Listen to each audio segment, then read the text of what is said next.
Hi everyone, welcome to Wildix collaboration video tutorials. Today we talk about two-factor authentication, or simply 2FA. I'm sure you're familiar with it. Today many services offer it. Basically it allows us to add an extra layer of protection to our account. With 2FA enabled, we need to provide two pieces of information to access our account. And first is something that we know, like our login and password.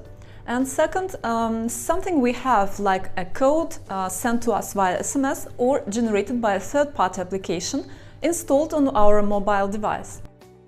To enable two-factor authentication in Wildix collaboration, let's first click on the gear icon from the top menu to open Settings and select Personal on the left panel. Click on the pencil icon next to two-factor authentication. Here we have three options. Use the app that generates the code, like Google Authenticator, for example. Use SMS or use the email option. Just several notes before we try any of these.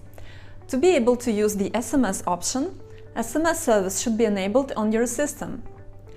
If you don't have any device or any service for SMS configured on your system, then you won't be able to use this option.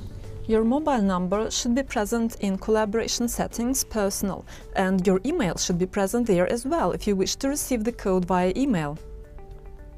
If you wish to use the app, you should first download and install one of these applications on your mobile device. Let's try the email option first. To enable 2FA with email, I need to select this option first and then click on Send Code. In a few moments, I'll receive an email with the code. Meanwhile, I'll enter my password here into the field Password. And here is my 6-digit code. Click OK. Now it's enabled. Each time I access collaboration, I receive a new 6-digit code via email and I need to enter it together with my login and password. Now let's try the option with the app.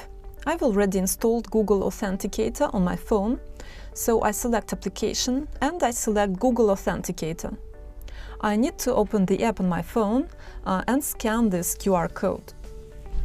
Now the app gives me the code and I need to enter it into the field Code and my password for collaboration into the field Password.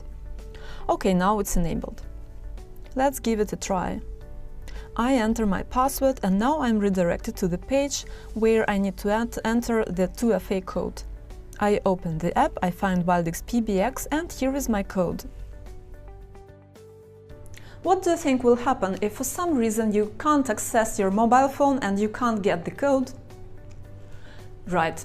You will need to contact your system administrator and have your password reset.